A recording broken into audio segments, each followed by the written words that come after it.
asalaamaaleykum wa rahmatullahi wa barakaatuhu ñu ngi leen di nuyu baax leen ziara maa ngi tudd Mouhamadou Moustapha Cissokho nekk secrétaire général régional du syndicat autonome des techniciens supérieurs ñu koy wax SATSUS. tey jii nag dañoo woo presse bi pour waxtaan ak ñoom ñu mën a yeggale suñuy kàddu fi nga xamante ne bi suñuy kàddu mënu faa yegg ñun nag bu ñuy waxee technicien supérieur mooy infirmier wala sage-femme yi nga xamante ni bii jàng nañu ba génn am seen diplôme def une formation dem liggéey 4 ans bu ñu génnee foofu doog a defaat une formation de 2 ans doog a mën a nekk technicien supérieur ñooñu nag ce sont des spécialistes des paramédicaux spécialisés ci ay domaines ñoom ñoo nekk ci laboratoire yi def analyse ñoo nekk ci imagerie médicale yi di def ay rajo ñoo nekk anesthésie réanimation di nalawal maladie di leen yee kinésithérapie ñooy damp maladie ophtalmo ñooy xool bëtu maladie odonto ñooy xool bëñu maladie néphro ñooy xool ñi nga xam te ne ñoom la ñu war a dialyser ñooñu nag ak enseignement administration ñi nga xam te ne ñooy former les sages-femmes et les infirmiers ñooñu noonu nag dañuy am benn injustice bu ñuy subir depuis 2012 parce que 2012 le premier cohorte des sages-femmes bi ñu relever seen niveau yóbbu leen à B2 depuis boobu la ñu génn B1 plutôt depuis boobu la ñu génn depuis boobu nag nous qui sommes les formateurs ak encadreurs sages-femmes ak infirmiers nous sommes toujours en B2 injustice boobu nag la ñuy réclamer depuis une belle durée léegi nag déposé woon nañ suñu plateforme revendicative defoon nañ ay plan d'action bii mooy suñu 3e plan d'action li ñuy revendiquer nag ñetti point rek la yu neexal lijjanti bi ci njëkk mooy ñun waxtaanoon nañu gouvernement bi ba mu wutal ñu dëkkuwaay yu yees dëkkuwaay bu bee xamante ni foofu la ñu war a yóbbu en tant que des administrateurs de soins administrateurs de services ak des ingénieurs biologiques léegi nag depuis lors ñu ngi topp ci ginnaaw gouvernement bi waxoon nañ ñu def benn formation def nañ benn formation wu 2 ans boo xamante ni bi depuis mi ngi tudd précates depuis 2023 la ñu pare am suñuy diplôme d'ingénieur ak des diplômes d'administrateur de soins d'administrateur de services mais depuis boobu mënuñu ñoo yóbbu suñu kër yu yees léegi nag lu ñuy laaj ñetti point la mooy bi ci njëkk mooy ñu jël ñu yóbbu ñu suñu kër gu bees gi nga xamante ni fa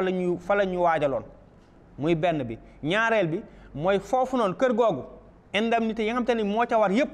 nañ ñu ko defaral tegal ñu ko fa parce que bëgg ñoo dem ba foofu dem fekk fa zéro di war a génnaat di laaj ay indemnité muy nekkaat ay combat yoo xamante ni à n'en plus finir léegi pour cela moo tax indemnité yi nañ ko dugal benn yoon mu jeex beneen bi mooy dañoo xool ci ñun ni des fois dañuy retraité ba pare ñuy jëlaat ñuy liggéey ci hôpitaux yi wala dans les privés léegi nag fii loolu ñuy demander à ce que état bi yóbbu l'âge de la retraite à 65 ans comme ça dinañ mën a couvrir la demande ba ci kanam incha allah ñetti points yooyu lañ ñu amoon ci yi nga xamante ni bii moom la ñuy réclamer mu nekk lu neex a liggéeyanti ñi ngi ñaan nag monsieur le président de la république parce que nee nañu dossier bi mi ngi foofu ci ñoom mu ngi ci présidence de la république secrétariat général ci foofu du gouvernement ñi ngi koy ñaan mu signer ñu suñu décret bi ñu dem suñu kër yu yees yi dellu liggéey malade yi am jàmm ñëpp am jàmm. ci wàllu woowu ñun d'habitude bu ñu daan def grève ñun waa SATSUS bu ñu daan def grève dañuy def grève générale grève totale lañu daan def daaw ñu jël prise en charge des urgences mais nag grève bii ñuy def tey dafa tombé grève bu médecin yi loolu nag moo tax ñu bàyyi suñu loxo tuuti parce que xam nañu suñ demee médecin yi dem mun naa am ay jëye moo tax ñu bàyyi suñu loxo def prise en charge des urgences urgence bu ñëw boo xam te ne ñun suñu domaine la ñun dinañu ko gérer na ca war léegi nag yeneen yi kenn ku nekk mu jël responsabilité am médecin yi ñoom li ñuy laaj pour ñoom la ñun li ñuy laaj pour ñun la li ñuy am ñun lay concerner médecin yi ñoom li ñuy laaj pour ñoom la daal lañ doon wax asalaamaaleykum wa rahmatullahi wa barakatuhu. Bonjour, je me présente, c'est monsieur Mouhamadou Moustapha Cissokho, secrétaire général régional du syndicat autonome des techniciens supérieurs du Sénégal, le SATSUS. Nous sommes en grève depuis aujourd'hui. Nous avons déclaré une grève de 48 heures avec prise en charge des urgences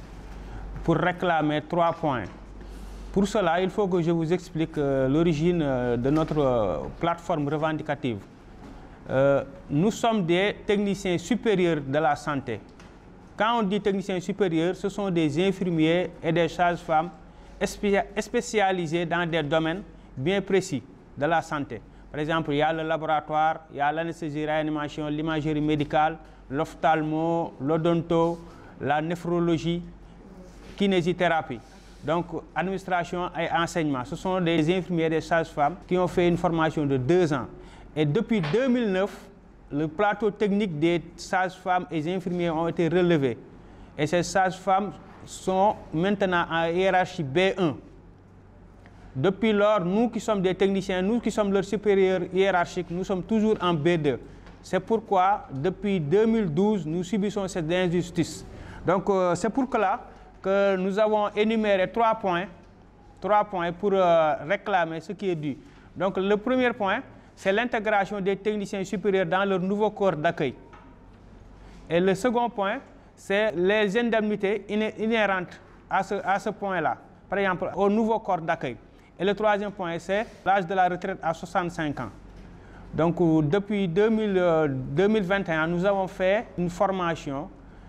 sanctionnée par des diplômes, c'est-à-dire le diplôme d'administrateur de soins, administrateur de services et ingénieur biologique. Donc, après cela, depuis 2024, nous sommes là à attendre le reclassement des techniciens supérieurs dans leur nouveau corps d'accueil, c'est-à-dire hiérarchie A2. Donc, c'était ça la déclaration. Le syndicat a été convié, mais dans ces genres de rencontres, nous ne pourrons pas, on n'espère pas qu'on pourra régler notre problème. Parce que pour régler notre problème, il nous faut nous asseoir avec le Premier ministre ou bien le Président pour régler le problème. Parce que d'après les informations que nous avons, le décret doit être signé, mais le décret se trouve en ce moment-là au secrétariat général de la présidence. Donc, quand on avait rencontré le ministre de la fonction publique, il nous avait dit que 2 points l'empêchaient de dormir. Ces 2 points-là, c'est le cas décisionnaire qui a été réglé depuis presque 2 mois ou 1 mois et quelques, et le cas des techniciens supérieurs qui dorment toujours dans les tiroirs. Le plan d'action, ça c'est notre 3e plan d'action. On avait fait 24 heures de grève totale, sans prise en charge des urgences, et 48 heures. Mais après avoir rencontré le ministre de la fonction publique et le directeur de la fonction publique, qui a convié le ministre lors de la rencontre, qu'on avait arrêté après les 2 plans d'action. Mais depuis 1 à 2 mois, on est là à attendre, mais sans succès. C'est pourquoi on a recommencé les plans d'action. Ça, c'est notre 3e plan d'action. Pareil, ce sont des corps qui sont différents. Chacun a ce qu'il doit faire. Donc, le grève sera ressenti. Il n'y aura pas de programme, il n'y aura pas d'analyse, il n'y aura pas d'ophtalmo, ni de kinésie. Il y aura toutes les spécialités que nous gérons. Il n'y aura pas ces actes-là, à moins que ça soit une urgence, puisqu'on prend en charge les urgences.